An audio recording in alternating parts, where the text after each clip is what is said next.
Deus vai falar com você. Preste bem atenção no texto e na mensagem que Deus vai colocar no seu coração. Isso vai quebrar barreiras gigantescas nesta noite. A palavra de Deus é mais do que uma bomba. Quando ela chega ao coração, ela explode de uma maneira que, se você deixar, vai acontecer um milagre na sua vida nesta noite.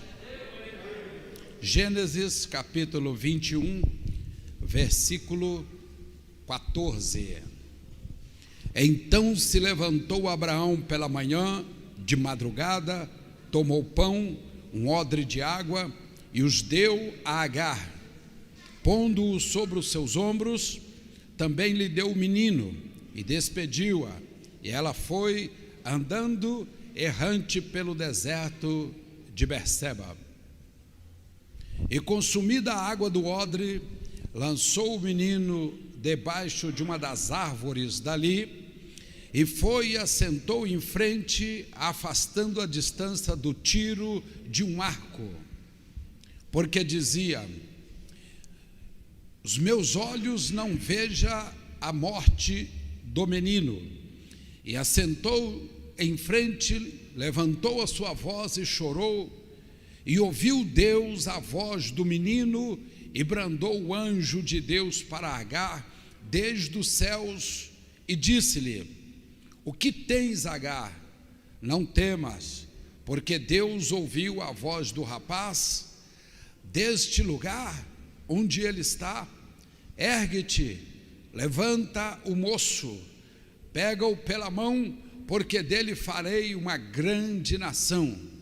E abriu Deus os olhos dela, e viu um poço de água, foi e encheu o odre de água, deu a beber ao moço, e era Deus com o moço, e ele cresceu e habitou no deserto, foi flecheiro, habitou no deserto de Padã Arã, e a sua mãe tomou-lhe uma mulher da terra do Egito para ele.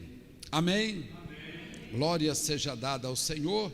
Procure se assentar, mas não perde aqui nem um minuto do que você vai ouvir. Há algo grandioso para você nesta noite, num texto tão conhecido e às vezes tão mal explorado, e às vezes muito bem explorado. A bênção passa na frente e a pessoa não pega. Então hoje, com toda certeza, você vai pegar esta bênção que Deus tem para você. 4.100 anos atrás, aproximadamente, preste atenção, 4.100 anos atrás, aproximadamente, um texto que repetiu muito pouco na Bíblia. São poucas as passagens que nós encontramos falando sobre este assunto, mas que Deus tem operado durante esses 4 milênios para todos aqueles que falam neste assunto. Assunto muito importante, porque quando se fala de Agar, precisamos lembrar de onde Agar era egípcia.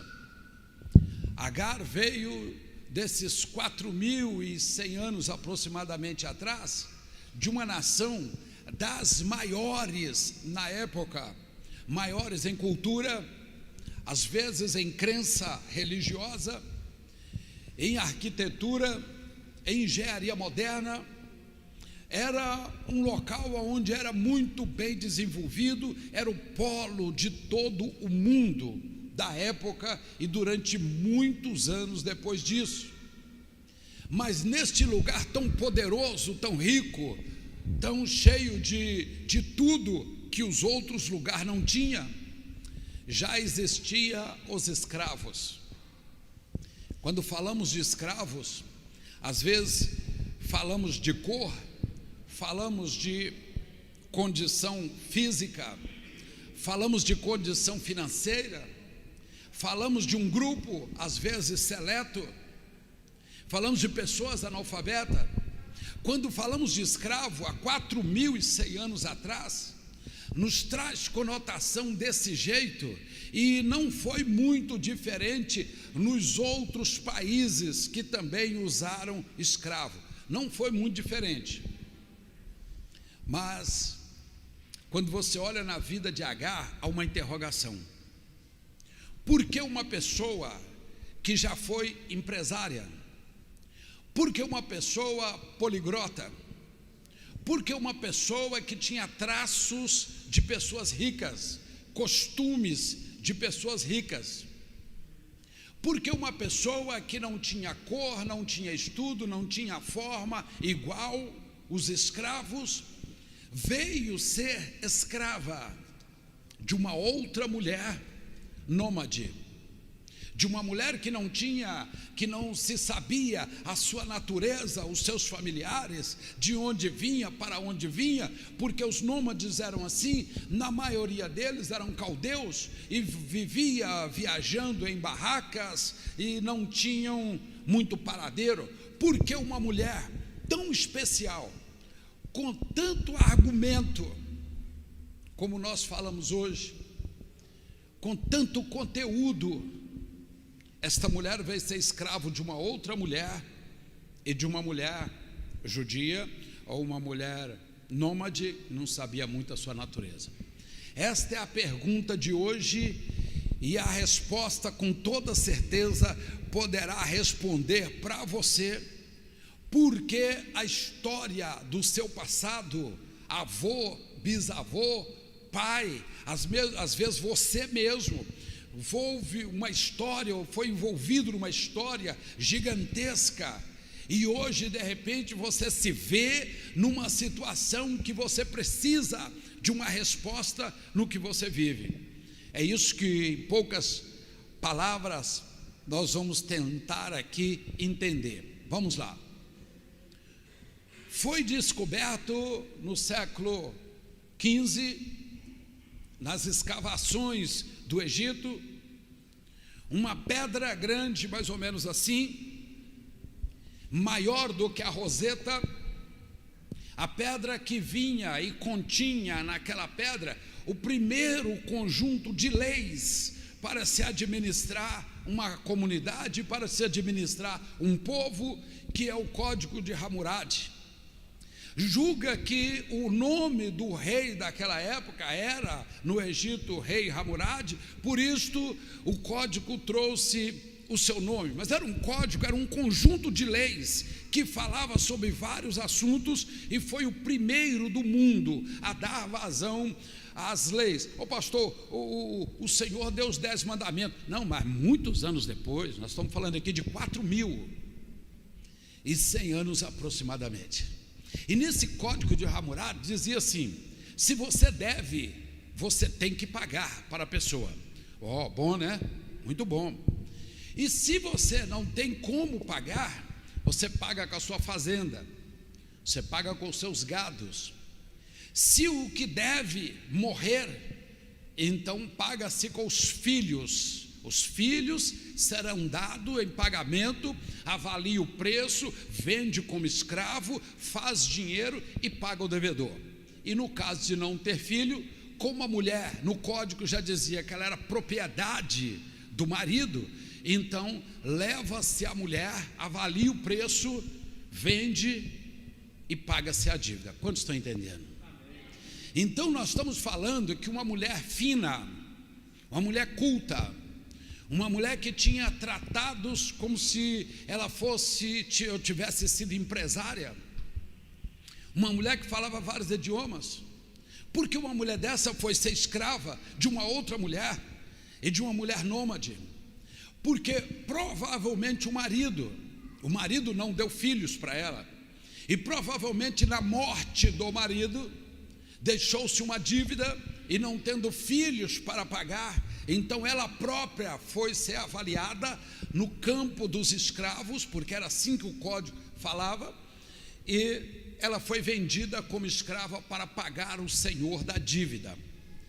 Então, quando Abraão, ainda no Egito, ainda viu aquela mulher, e Sara viu aquela mulher, houve uma identificação, porque Sara era uma pessoa bem meiga, mais ou menos assim, mas muito arbitrária, que tomava decisões curtas, e alguns dizem que até acertadas. Ela olhou para aquela mulher e falou: amor, essa aí serve para ser minha escrava, porque eu não quero uma escrava só para carregar peso, eu não quero uma escrava para ir na horta buscar as hortaliças, eu não quero uma escrava para buscar água, eu quero uma escrava dentro da minha casa, uma serva. E como essa mulher tem tantos adjetivos, eu vou aprender com ela, porque eu não tenho. Então, quando você fala de Agar, com tudo que ela tinha, sendo escrava, é porque Sara a comprou exatamente não para ficar lá no trabalho de escravidão, mas para ficar dentro de casa. Ela era uma mulher que teve uma vida satisfatória no passado, então ela sabia como se organizar, como fazer, ela sabia como lidar com as pessoas, como tratar as pessoas, como conversar em alguns idiomas da época. Então era uma escrava que tinha conteúdo. A gente até para isso aqui, que a gente fala muito de conteúdo também nos dias de hoje, e hoje os conteúdos valem mais, quase mais do que a própria pessoa que o tem. Então quem tem conteúdo vai para debaixo da tenda. Você entendeu isso ou não? Que se a pessoa não tem conteúdo, ele fica no sol castigante, mas se ele tem conteúdo, ele vai para debaixo da tenda. Fica aí um paralelozinho para a gente entender entre linhas na vida que a gente leva. Então aquela mulher veio ser escrava exatamente porque Sara viu conteúdo naquela mulher e falou: eu vou aprender com Sara. Já começa a responder as perguntas, sim ou não? E o texto diz que, quando você lê a história das duas antecipada, capítulo 16 em diante, você vê que Sara estava na tentativa de que se cumprisse uma promessa de Deus, a qual foi feita quando ela tinha 65 anos de idade. Deus prometeu, depois de muitas tentativas, de muitos anos tentando um filho, vem a promessa, e Deus cumpre, sim ou não? 65 anos de idade, veio a promessa: vou lhe dar um filho, vou te dar um filho. E ela agora já falou, mas 65, Deus falou que vai dar, Deus falou que vai dar. Aí se venceram mais uns 10 anos de espera, aproximadamente. Nesta época Abraão já morava em Berseba, já morava lá com Sara, com a escrava, tudo direitinho lá. E o filho não vinha. As duas pegaram uma afinidade tão grande que Sara falou: olha, Agar, eu trouxe você para o conforto, trouxe você para o lado bom da escravidão, você é nossa escrava, mas eu não vou conseguir ter filho, e você é nova, você é uma mulher da minha confiança, você conhece o trajeto todo da casa, vamos fazer aqui um acordo. E você terá, era como se ela estivesse falando, você empresta a sua barriga para mim. Já seria uma ideia da barriga de aluguel dos dias de hoje? Sim, você vai entender isso, que era mais ou menos isso. Então Sara convida Agar para deitar com seu marido para que gerasse um filho, mas o filho não seria de Agar, seria de Sara. Então as duas chegam num acordo, e Agar, também não tendo muito como rejeitar por causa da imposição, aceitou. E daí a pouco você vê Agar pronta para dar à luz, e naquele momento você vê que Sara retirou de Agar o quê? Muita coisa. Retirou dela aquele desejo de ser mãe, que era mãe, mas estava sendo mãe para outra. Em meio às dores, gerou a alegria de Sara.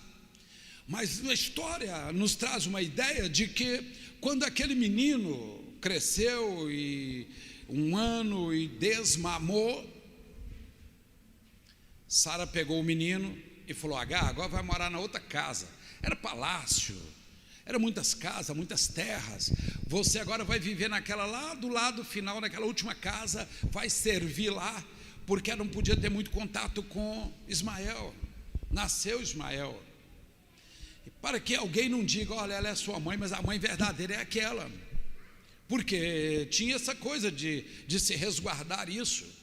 Então Agar fica longe do filho, e Sara começa a desfilar o filho para todo lado, mostrando que ela tinha agora um filho. Quantos estão entendendo? Essa história é muito conhecida, parece triste, mas depois essa história tem um momento de alegria também. Ou melhor, toda a história tem o seu momento ruim, mas tem o seu momento de alegria também. Agar perdeu a sua família, pais, mãe, irmãos, quando se saiu para ser escrava, perdeu o marido na morte, perdeu toda a sua casa, seus bens, suas coisas que tinha, perdeu sua cultura, o seu Deus que ela servia, perdeu a sua pátria, e agora perdeu o seu filho, porque o seu filho agora não era dela, ela deu para Sara, a qual criou o menino durante um tempo. Mas a promessa de Deus, ela sempre cumpre, sim ou não? Quantos creem que a promessa de Deus cumpre? Diga amém. Quando Sara estava agora, era 25 anos depois da promessa, Deus cumpre a promessa com Sara, e o filho da promessa vem agora no ventre de Sara, e é gerado o Isaque. E daí a pouco, passa os 9 meses, o parto normal, nasce o Isaque, e agora Sara já não precisava mais, o outro já estava mais ou menos com uns 12 anos, mais ou menos, 12 a 13 anos de diferença um do outro, é essa a diferença deles.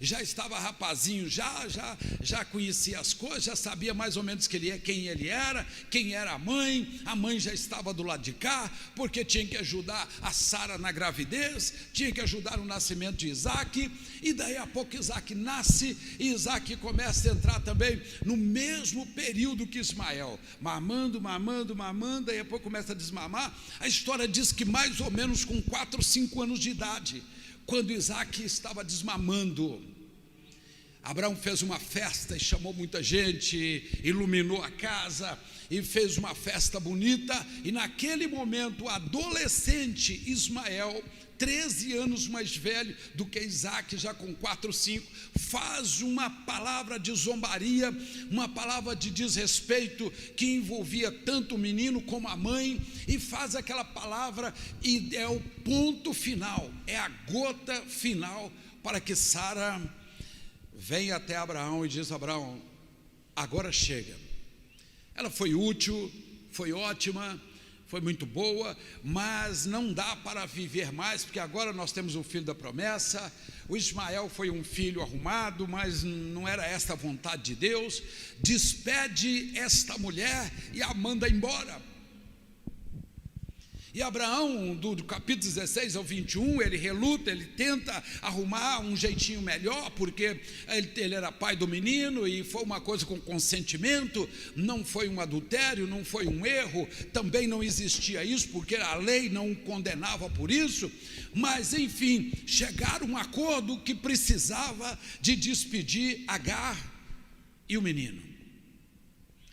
E o texto que nós lemos diz: naquela manhã, bem cedo, levantou Abraão, tomou pão, um odre de água, aproximadamente 4 litros de água, colocou sobre o ombro, espécie de um embornal, e falou: Agar, o caminho da sua casa é para lá, caminha reto aqui, que você vai sair no Egito.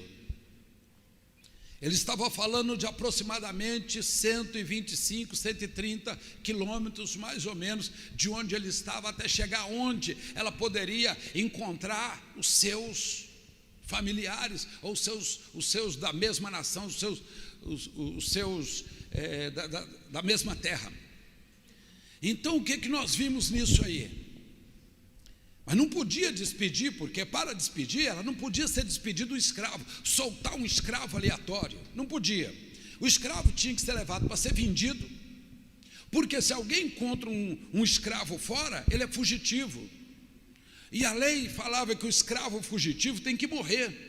Eles tinham o direito de o matar onde encontrasse, porque ele poderia ter roubado o seu senhor e fugido. Então ela precisava ter um documento, mas para esse documento os dois tinham que fazer de uma forma que os outros entendessem, que fosse um carimbo, uma marca, um nome, não sei como era feito o documento, que ela portava na mão. Com aquele documento no país dela, ela estava livre. Então Abraão despede, mas dá para ela a documentação com sentido: quando você chegar no seu país, apresenta isto lá, que eles vão entender que você está bem, que você foi uma escrava que recebeu uma carta de alforria, mais ou menos isso. Você pode entrar lá sem problema nenhum, será reconhecida não como escrava, poderá continuar a sua vida, poderá tocar a sua vida para sempre. E despediu e deu a direção: é para cá. E Agar pega o menino. Cada vez que ela vai pegando uma distância, o coração vai enchendo, porque ela viveu ali, ela fez a vida dela ali, ela tinha em certa parte um conforto, ela tinha um respaldo, porque ela viveu ali. Agora cada vez que ela afasta, ela começa a ver as luzes se diminuindo do local onde estava uma festa maravilhosa de comemoração, que agora encerrou o peito, encerrou o leite, e ela foi para o deserto. Mais ou menos uns 15 quilômetros de caminhada, 4 litros de água. Irmãos, o deserto do Negev, que começa, ou toda a cidade de Berseba está dentro do Negev, que é chamado o deserto de Berseba. Eu já lá estive 4 vezes nesse deserto, já caminhei nesse deserto, distância de 500 metros, 600 metros, de um local para o outro, conhecendo lugares. Você que já teve a oportunidade de estar no deserto, aqui mesmo em Minas Gerais, ou no Brasil, no Nordeste, dá para ter uma leve ideia do que é um deserto. O deserto, o sol não esquenta, o sol queima, o calor esquenta de todos os lados, as pernas escorrem água o tempo todo, e você perde muita água. Mais ou menos em 4 horas que eu fiquei no deserto, eu devo ter tomado de 6 a 8 litros de água, para você ter uma ideia. E uma pessoa que está no deserto, ela morre com 30 minutos a 35 minutos. Há uns que até menos. Por quê? Porque quando não tem o que beber, o corpo começa a ser sugado pelo próprio corpo, as mucosas começam a puxar, e o corpo envelhece rápido, e a pessoa morre aí em média de 30 a 35 minutos, vai a óbito, falta de água. Não é como calor e sede aqui no Brasil, num clima tropical. Só para a gente ter uma ideia da coisa. Então ela sai para fazer 120 a 130 quilômetros com 4 litros de água, 2 para ela, 2 para o menino. 15 quilômetros caminhado, 20 quilômetros, foi lá mais um golinho, mãe, mais um pouco, não tem. Filho, não tem. Mãe, mas eu quero água, não tem. E o menino: mãe, eu quero água. Um menino de entre 17 e 19 anos de idade: mãe, eu quero água, não tem. Tem pão, não quero água, não tem água. Então o texto diz que Agar falou: não tem mais.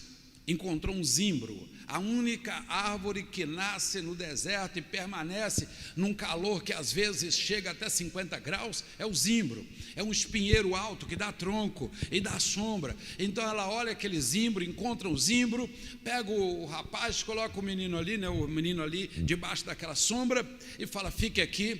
E afasta mais ou menos uns 300, 400 metros, porque ela falou: ele vai entrar em pânico, porque ele vai buscar água, a boca vai secar, vai começar a tremer, a língua cola no céu da boca, e a pessoa entra num desespero, como se estivesse faltando ar, é o corpo chupando tudo que tinha, e daí a pouco, óbito. É ele, provavelmente depois ela tanto não queria ver o filho morrer, como ela não queria que o filho assistisse a agonia dela também, morrendo, e ela afasta e vai falar com Deus.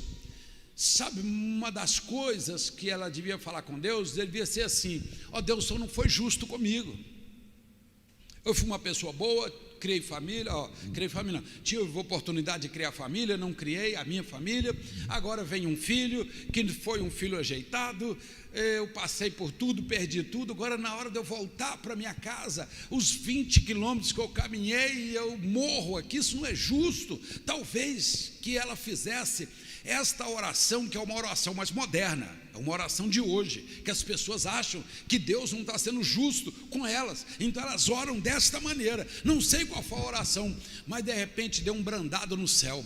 Deus localizou Agar e localizou o filho debaixo do zimbro. Falou: Agar, mandaram um anjo aí, e o anjo começou a brandar lá do céu. Agar, tenha força, segura um pouco. Agar, tenha força. Sabe como é que Agar estava? Assim, ó, cabeça baixa, ó. Sabe quando a pessoa está andando de cabeça baixa, chutando coisa na beira do meio-fio, procurando coisa, ver se encontra alguma coisa interessante para pegar? Sabe quando a pessoa está nessa fase? Me diga uma pessoa que está há 2 anos desempregado, por exemplo, 2 anos desempregado, que não tem um ganho. O que uma pessoa dessa vai fazer num shopping, por exemplo? Quem vai no shopping vai para visitar vitrines, vai para escolher modelos, vai para escolher o que é mais em conta. Deixa eu ver, eu vou levar isso, vou levar aquilo. Uma pessoa que está há 2 anos desempregada, o que ela vai fazer no shopping, meu irmão? Ela vive daquilo que vem, ela não tem essa oportunidade de escolher, então o rosto está para baixo. Me diga uma pessoa dessa, ela está aí numa agência, vê o modelo do carro que saiu novo agora, qual carro que saiu, qual cor, qual tipo de motor? É claro que não. Ela está de cabeça baixa. Era mais ou menos o estilo que estava Sara. Agora que eu tenho uma carta, que eu posso ser livre novamente e recomeçar a minha vida. 20 quilômetros de caminhada, meu filho morrendo lá na sombra e eu morrendo aqui escaldante. Era uma revolta. Quando o anjo chegou, primeira coisa que Deus vai fazer com quem estiver com o rosto caído, por qualquer problema que seja, é levantar o rosto. O anjo chegou e levantou o rosto de Agar. Levanta os olhos, Agar, levanta os olhos, cria esperança, enxerga o impossível, creia num Deus que é capaz de fazer diante de todas as palavras que diz que não, Ele pode fazer. Então Deus levanta o rosto de Agar, levanta os olhos dela e fala com ela: Agar, Deus ouviu o choro do seu filho debaixo do zimbro e me enviou aqui. Levanta os seus olhos, atrás do zimbro tem água, bebe desta água, põe no seu cântaro, no seu odre e caminha de novo, porque ele não morre. Eu vou fazer dele, ele falando como Deus, falando para ela, vou fazer dele uma grande nação. Louvado seja o nome do nosso Senhor Jesus Cristo. Louvado seja o nome do Senhor Jesus. Eu vou fazer dele uma grande nação. Lá no deserto de Beersheba, debaixo do zimbro, o anjo do Senhor falou ao ouvido de Agar e disse: caminha em direção da sua terra. Mas só que ele estava falando e enche o odre mais 4 litros.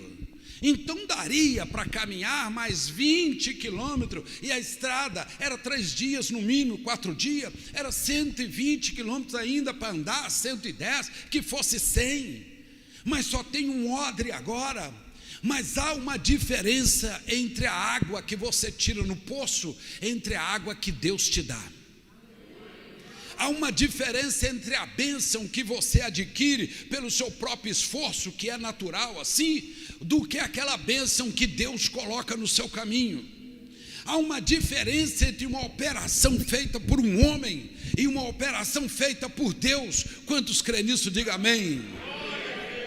115 anos depois, aproximadamente, grava aí, 115 anos depois desse fato, aproximadamente, Jacó, neto deste Abraão, filho do menino que estava lá na casa onde se faziam festas, ele está sem roupa, sem comida, sem água, desprotegido, não havia ninguém com ele, para o resguardar de qualquer ataque, e havia inimigos familiares e outros que ele havia feito mau negócio, correndo atrás dele para o matar. No mesmo deserto de Bexeva, chega a noite, ele deita, pega uma pedra, põe por travesseiro, e 5 horas da manhã, ele vê uma escada que pega do chão até o céu, e muitos anjos descendo, e anjos subindo, e anjos descendo, e anjos subindo. Ele acorda e diz: Deus estava aqui e eu não sabia. Este lugar não é outro senão a casa do Deus vivo. E naquele momento ele levanta, pega o azeite, coloca na pedra, faz uma coluna ali, como se fosse um altar, ou um altar para Deus, e fala: Deus, se o Senhor me der segurança e ninguém me matar, na ida e nem na vinda, se o Senhor me der água, me der comida, me der proteção, de tudo que o Senhor me der daqui para frente, eu vou tirar o dízimo. Gênesis 29, 28, virando para o 29, de tudo quanto o Senhor me der, eu vou tirar o dízimo daqui para frente. E ele levanta do mesmo deserto e caminha.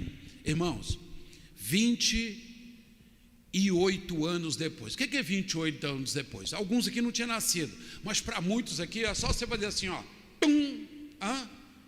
você vai me encontrar, cabelo mais pretinho, mais magrinho, pregando uma igrejinha desse tamanhozinho aqui, lá em Nova Contagem. Primeiro culto da abertura da igreja, primeiro culto, dia 25/3 de 93, 28 anos vai fazer agora, passa rápido demais. Isso que eu quero dizer para você.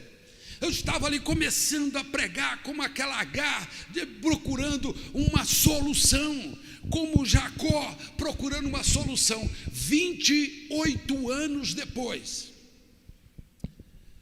Jacó é expulso da terra que ele está pelo tio, que disse para ele: Jacó, vai embora daqui, eu era o mais rico daqui e talvez do mundo, agora é você o homem mais rico, por que você vai trabalhar para mim? Não cabe nós dois aqui em Padã Arã, pode ir embora. E Jacó desce 28 anos depois, para em frente o pedregulho do deserto de Bexeva e fala para os amigos, para os servos, para todos que estavam com ele: gente, eu comecei aqui, ó, eu deitei aqui, não tinha roupa, não tinha comida, não tinha água, não tinha proteção, não tinha um Deus. E Deus me visitou aqui neste deserto, e hoje eu estou descendo novamente para Bexeva como o homem mais rico do universo. 28 anos é um piscar de olho. Enquanto você pensa, já vai passar os seus 28 anos e você não vê e não percebe que Deus está querendo fazer algo diferente com você. Quando estou entendendo, diga amém, Jesus. Diga graças a Deus. A Bíblia diz que aquele menino cresceu, chegaram até o Egito. Aquele menino cresceu, ficou forte, se tornou guerreiro, flecheiro. A mãe pegou uma mulher egípcia e trouxe para ele, para começar a família de Ismael com a mulher egípcia. Havia uma promessa: farei de ti uma grande nação, vou te fazer uma grande nação. 1740 aproximadamente, 1740 anos aproximadamente depois disso, você encontra o rei de Israel chamado Acabe, casando com uma mulher chamada Jezabel. E quando ele casa com Jezabel, não foi um casamento muito bacana, mas Jezabel, o pai era político, tinha muito dinheiro, tinha terras, e eles precisavam de melhorar as suas formas de negociação. Casa com Jezabel, traz Jezabel para dentro de Israel, e foi um arraso a chegada de Jezabel no palácio. E ela começou a dar ordens, primeiro nele, e Acabe agora ficou debaixo dos pés de Jezabel, porque Jezabel não é espírito de prostituição, é espírito de comando, é quando a mulher quer mandar em tudo. O que eu quero dizer no sentido dela é querer mandar em tudo no palácio, e até no Acabe. Então, com o que acontece? Entra o Elias e fala: se o seu Deus é verdadeiro, vamos desafiar no alto do monte. E a história você conhece, de 1 Reis 19, 18 e 19. E eles vão para o monte, e Elias desafia 450 profetas da rainha Jezabel e mata os profetas dela. Irmãos, aquela mulher é como se ela tivesse um relógio desse suíço, que não erra realmente as horas, e bateu e falou assim: se amanhã, ao meio-dia, ou a esta hora, né, Elias estiver vivo, dizia a ela: eu troco meu nome. Sabe o que isso aqui resultou? Um recado de Deus para mim e para você. Tem alguma mulher te perturbando? Você está dividindo com alguma mulher alguma situação? Está na justiça contra alguma mulher? Está numa demanda comercial contra alguma mulher? De um jeito você vai ter que enfrentá-la, corre dela que é melhor. Este é o recado para os homens. Se você não pode contra ela, corre dela, porque ela vai te vencer com toda certeza. É isso que nós precisamos entender. Pastor, correr em que aspectos? Em todos os aspectos. Não é só questão de negócio, às vezes sexual, às vezes tentação, alguma coisa. Se você não pode contra ela, foge dela, faz como Elias. Elias falou o quê? Quem foi que falou? Foi o Acabe. Eles disseram para ele: não, foi Jezabel. Falou que até amanhã, esse horário, se você ainda estiver vivo, ela muda o nome. Ele falou: então, mochila, pegou a mochila, pegou uns 2, 3 homens e pum, para o deserto de Beersheba. Ele disse: eu vou para o Horebe, lá no Egito, entre o Egito e Israel. Lá tem muitas cavernas, vou me criar por ali. Chega de ser profeta do reino, vou fazer minha família ali, e vou me criar ali no Horebe, no Egito, e vou ficar por ali. E chegou uma parte do deserto que ele despediu os amigos e falou: pode voltar, porque eu não quero que vocês vejam para onde eu vou. E Elias caminhou bastante naquele sol castigante do deserto de Beersheba, até o momento que ele encontrou o zimbro, e deitou debaixo do zimbro, e falou: ó Deus, me mata. O meu pai foi boa pessoa, mas ele já morreu, e eu não sou melhor do que ele. Envia a morte para mim, ó Deus. Ele pediu a morte. Já estava no estado de depressão avançado, vamos dizer, porque logo depois ele não quis falar com ninguém, logo depois ele se trancou num quarto escuro, já não obedecia mais nada. Então todos os sintomas que nós vimos hoje no mundo moderno, de uma pessoa que está entrando numa depressão grave, às vezes até sem volta. Elias estava lhe pedindo a morte, quando chegou perto dele o anjo do zimbro. Aquele que há 1740 anos atrás encontrou com Agar, aquele que abriu o caminho para Jacó 115 anos depois, e agora 1740 anos depois, ele aparece para Elias e fala: Elias, manda a morte não, toma pão e toma água. A água do anjo do zimbro, meu irmão, ela é muito mais do que aquela água, ou ela é comparada com aquela água que aquela mulher buscou, e Jesus falou: se eu te der desta água, você não precisa mais beber e vir aqui buscar, porque eu te darei água viva. E dá água para Elias, e Elias caminha mais 40 dias e 40 noites com aquela água e com aquele pão que foi dado pelo anjo. Agora você entende por que a água de Agar não acabou. Você entende agora, porque tinha 100 quilômetros, talvez uns 5, 6 dias de caminhada. A água não acabou do pote, porque aquilo que é dado por Deus é diferente daquilo que é dado pelo homem ou pelo seu próprio esforço. Quantos estão entendendo? Diga amém, diga graças a Deus. Irmãos, Israel é pequenininho. Quando você lá chegar e tiver a condição de alugar um carro ou comprar um carro em Israel, com 2 horas e meia, se não tiver trânsito embolado, você faz norte e sul. Você chega rapidinho do outro lado, do Egito ao Líbano. Você faz em 2 horas e pouco, você atravessa Israel todo, se você quiser. 3 avenidas ou 3 autoestradas, você pega e você chega do outro lado. Muito pequeno, muito estreitinho também, muitos desertos. Mas quando você abre numa visão panorâmica assim, para olhar Israel, você vê 13 grandes nações em território e em dinheiro. 13 grandes nações. Aí você fala: mas que nações são essas? O mundo árabe. 85% de todo o petróleo do mundo é deles. Sabe quem é eles? Filhos de Ismael, que estava morrendo debaixo do zimbro. filho de Ismael, descendência dos 12 filhos e mais um, dos 13 filhos de Ismael, as 13 nações, do lado de Isaac foram 12 tribos, do lado de Ismael foram 12 nações, está cercado Israel todinho com as grandes nações, os pais do petróleo do mundo, é deles, porque Deus um dia falou com ele não vai morrer, eu vou fazer dele uma grande nação.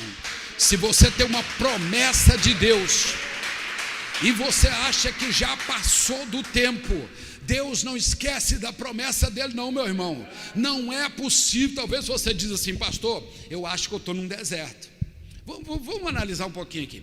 Em deserto, primeiro, não tem prosperidade. Bateu com você? Ó, pastor, não estou tendo.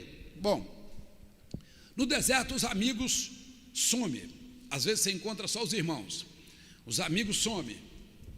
No deserto você não pensa em riqueza, você só dispõe do que você tem. No deserto você não caminha muito. No deserto você sobrevive. Quantos estão entendendo? No deserto você sobrevive, você não vive. Você todos os dias venceu uma noite. Oh Deus, eu achava que eu não chegava até aqui. Eu tive água, eu tive comida, eu tive cuidados, eu tive remédios. Senhor, eu venci mais um dia. No deserto é onde você aprende a contar dia após dia. Quantos estão entendendo? É assim que acontece nos desertos. Talvez você diz: pastor, eu acho que eu estou passando por um pedacinho de um deserto, porque a minha vida parou. Tudo que eu faço é somente para sobreviver. Eu não consigo mais nada, pastor, não dá um passo a mais. Vem aqui comigo aqui. Então vamos falar de milagre, sim ou não?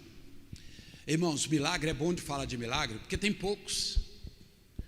São só 2 tipos de milagre. Você sabia disso? Não sabia? Então vai aprender agora.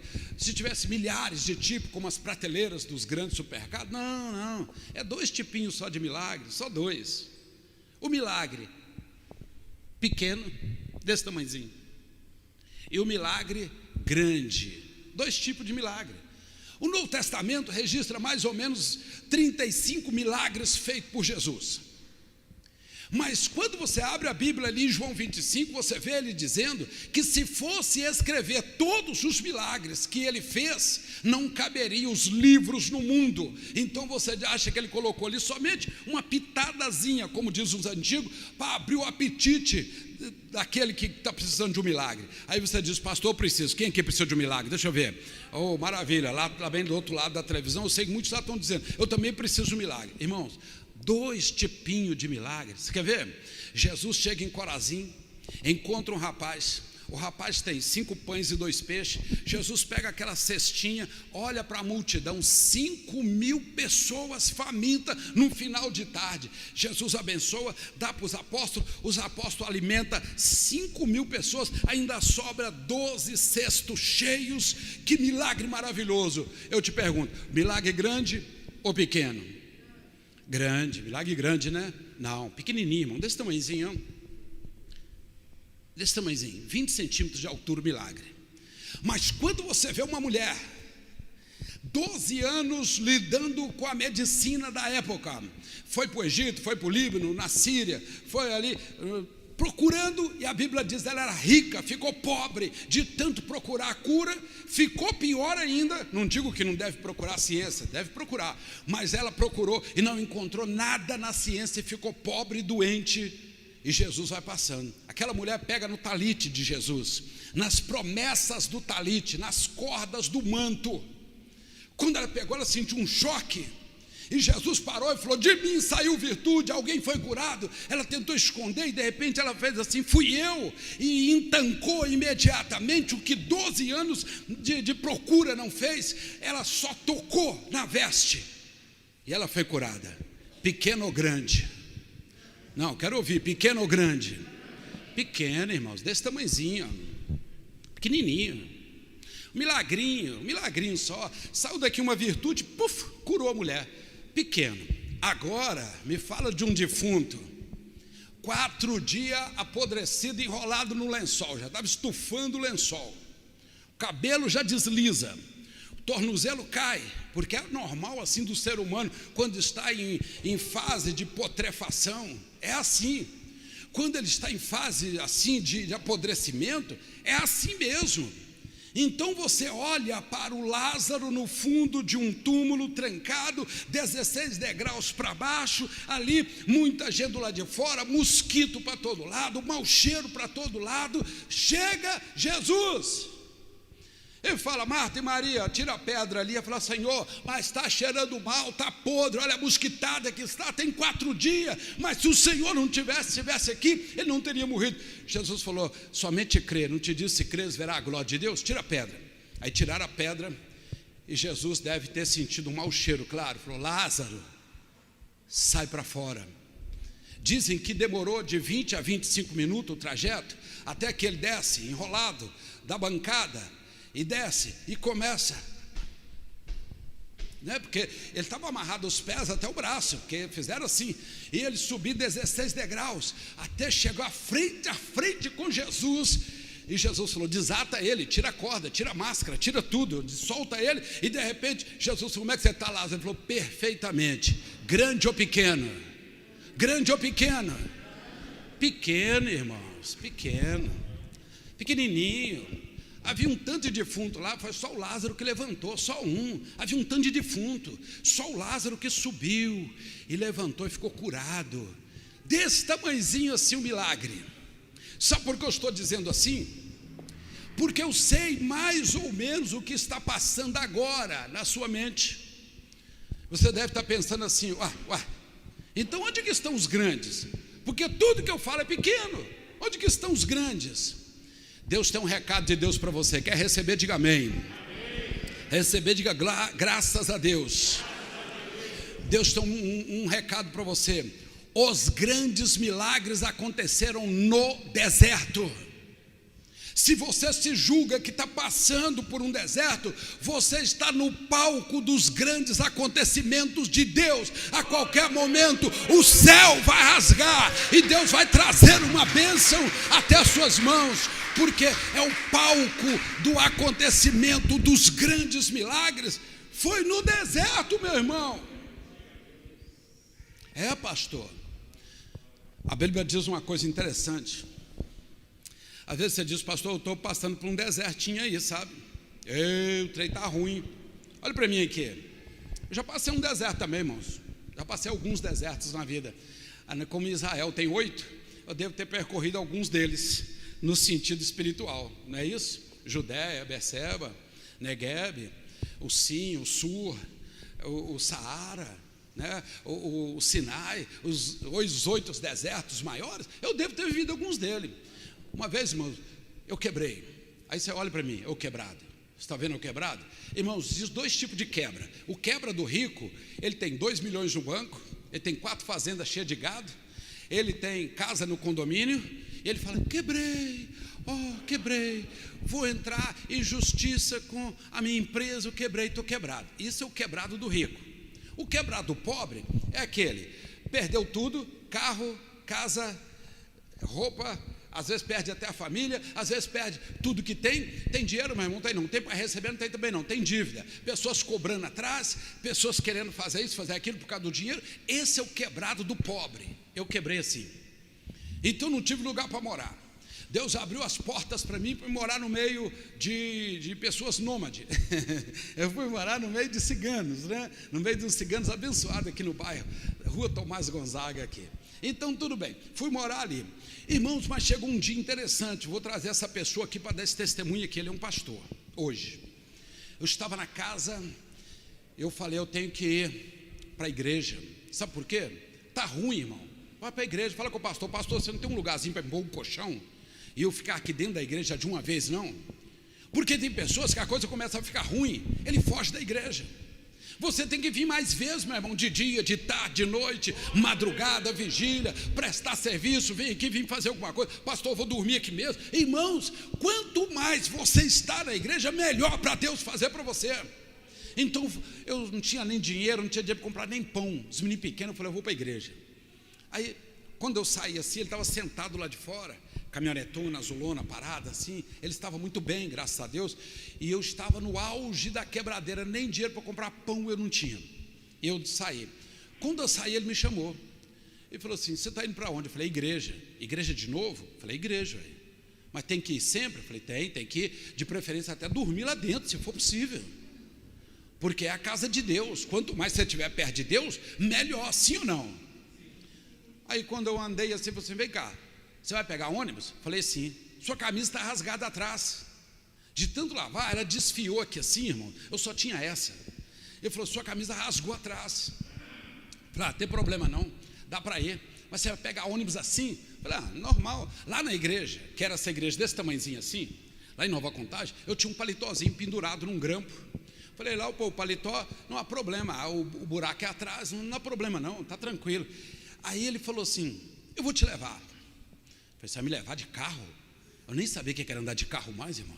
De carro? Falou: vou chamar mais uns. Aí chamou mais um grupo de homens, botou na carroceria também, podia andar assim na época, e nós fomos para a igreja, e foi me levar na igreja. Ele ficou com dó, que minha camisa estava rasgada atrás. Mas antes ele falou assim: mas eu vou te dar uma camisa, você aceita? Eu falei: aceito, é claro. Irmão, no deserto você não vai em shopping não, meu filho. Você não vai lá nos Pierre Cardin da vida não, que isso. Eu falei: aceito. Só que a diferença é que eu era mais alto um pouco, agora eu diminui um pouquinho. Eu era mais alto um pouquinho, e ele bem mais baixo do que eu sou agora. Braço pequeno, me deu uma camisa novinha, mas eu enfiei, deu certo aqui. Quando eu estiquei o braço, ela ficou na metade. Aí eu falei: tá bom, dá uma dobrinha aqui, tá bacana, uma camisa bonita, com uma palhinha bonita assim. Eu falei: nossa, com a camisa dessa eu ganhei 10 pessoas para Jesus agora, né? E fui com ele na caminhonete, parecendo um rei. Quando chegou lá, irmãos, eu preguei como estou pregando hoje aqui, sempre assim na humildade, tranquilo, tentando trazer um vocabulário que dê para todos entender, que não adianta eu pregar teologia sofisticada aqui, pegar só meia dúzia que consegue entender, a coisa tem que ser no coração, amém? Viva! Então preguei, quando eu preguei, eu vi que ele levantava da cadeira e corria nos amigos dele, corria no outro, o outro ficava assim, ó, assim, e eu não entendia por que eles balançavam assim, e de repente estava assim, vibrando como um gol do Galo, e vibrando mesmo, e alegre daquele jeito, e pulando de alegria, e eu não percebi, e eu estou pregando, gesticulando e tal. Quando chegou no final do culto, ele não aguentou, aproximou, ele falou assim: ô pastor, você viu o milagre? Eu falei assim: Deus está fazendo aqui um milagre. Eu falei: não, você não viu o milagre? Eu falei: qual milagre? Essa camisa não é que eu te dei? Eu falei: sim. Estava passando a mão de tamanho, cresceu um palmo, a camisa cresceu um palmo, dava para abotoar aqui, ainda dobrava um pedacinho da mão. O nome dele é Vanha Laerte, o nome dele, cigano. Ele sabe disso que eu estou falando, ele vai ver essa mensagem, ele vai ver que eu vou trazer para pregar aqui. Ele me deu a camisa cresceu no meio do culto, e cresceu também aqui, e ficou aberta. Eu fechei e falei: meu Deus, que maravilha, agora dura 3 anos, agora dá 3, 4 anos essa camisa, dá para usar todo dia, né? E ele me deu essa camisa. Pastor, isso é deserto? A Bíblia diz que o povo saiu com 3 milhões de pessoas do Egito, lá de Mênfis, e foi em direção de Canaã, pelo deserto de Sur, deserto de Sim, deserto do Saara e deserto do Sinai. 4 desertos eles enfrentaram, 600 mil homens adultos, o resto era mulheres, jovens, adolescentes e crianças. E lá está escrito assim: quando o menino crescia, o sapato também crescia. Quando o menino crescia, a roupa crescia. A menina crescia, a roupa crescia. O mais velho, às vezes estava magro, engordava, a roupa crescia. Isto é milagre. No deserto, as coisas crescem automaticamente pela mão de um Deus que é poderoso, que é forte, um Deus que sabe o que fazer, um Deus que tem poder para fazer. Foram quase 8 meses ali morando com esse santo homem de Deus que abriu as portas para mim. Porque sabe por quê? Quando você recebe um dinheirinho, indenização, vende uma fazenda, sabe que está assim sobrando, meu irmão, sua rede social bomba na hora. Vai de 30 para 300. Nossa, engraçado, meus amigos todos de repente descobriram o meu número, descobriram o seu dinheiro. Não foi o seu número, foi o seu dinheiro. Você não entendeu isso não? Você achou que você ficou bonito? Você achou que houve um milagre de Deus? Isso é um milagre de Satanás. Colocou 300 pessoas para mamar no seu dinheiro, para roubar de você de alguma maneira. Porque quando você estava na pior, você só tinha os irmãos. quando agora a coisa melhorou, vai chover de amigos até internacionais que vai perguntar qual a fundura da sua piscina. Você tem um freezer com carne do lado, a churrasqueira é perto, tem pessoas para servir, como é que é? Vão todos querer explorar de você, e é assim, o normal é assim. Aquele santo homem de Deus, quando foi 8 meses eu consegui sair já para um cômodo que eu consegui para morar, e dali eu comecei a minha vida de novo, e minha vida cresceu de novo. Sabe por quê, irmão? Não é possível que você esteja passando por um deserto e que não tenha um zimbro para você ficar debaixo. Não é possível que não tenha uma sombrinha de um zimbro para você descansar ali e falar, mesmo que fale como Elias, oh Deus, me manda a morte. Não é possível que não tenha um zimbro para você descansar e Deus trazer a bênção dele até você. Pode você estar passando por um deserto agora, mas Deus vai trazer a carta até você. Você crê nisso? Amém? Em 1888, no dia 13 de maio, no amanhã, aquela grande mulher chamada Princesa Isabel assinou uma carta, e o Brasil foi o último país a trazer a libertação para os escravos. O último país a trazer a libertação para os escravos. Mas antes de assinar a Lei Áurea, houve uma lei que antecipou, que era a lei da barriga livre. Já viu falar? Não, do ventre livre. Que era assim, foi assinada, foi uma prévia que durou um tempo, que a escrava era dos donos, mas os filhos que ela gerasse não era escravo, eles podiam sair.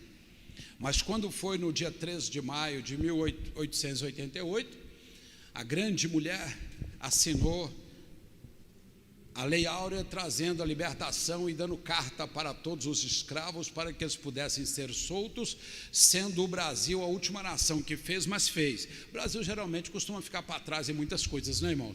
Mas faz, viu? Depois faz. Pastor, eu preciso de me libertar. Eu preciso sair de uma situação que eu estou vivendo.